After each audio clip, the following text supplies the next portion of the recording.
നമ്മൾ ശരിയാണെന്ന് വിചാരിക്കുന്നവരാരും ശരിയാകണമെന്നില്ല. അതുപോലെ മോശമാണെന്ന് കരുതുന്നവരാരും മോശവും ആയിരിക്കണമെന്നില്ല.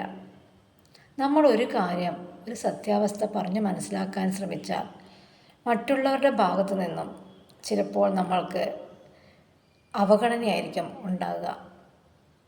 മറ്റുള്ള ആളുകൾ തെറ്റായിട്ടുള്ള കാര്യങ്ങൾ സത്യസന്ധമായി പറഞ്ഞ് ഫലിപ്പിച്ചാൽ അതായിരിക്കും അവർക്ക് വേദവാക്യം ആവുന്നത്.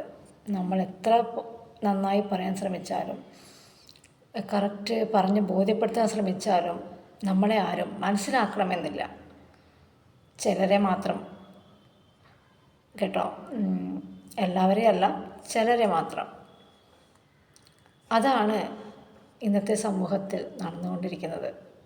പക്ഷേ കാലം എത്ര തന്നെ സത്യങ്ങൾ മറയ്ക്കാൻ ശ്രമിച്ചാലും മൂടി വയ്ക്കാൻ ശ്രമിച്ചാലും അത് ഒരു കാലത്ത് നമുക്ക് അനുകൂലമായി തന്നെ ഫലിക്കുന്നതായിരിക്കും. അതിനുവേണ്ടി കാത്തിരിക്കുക.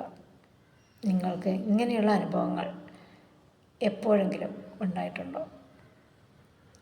ആരും ആരെയും പേടിക്കേണ്ട യാതൊരു കാര്യമില്ല. നമ്മൾക്ക് പറയാനുള്ള കാര്യങ്ങൾ വ്യക്തമായിട്ട് മുഖത്ത് നോക്കി പറയാനുള്ള ചങ്കൂറ്റം ഉണ്ടാവണം.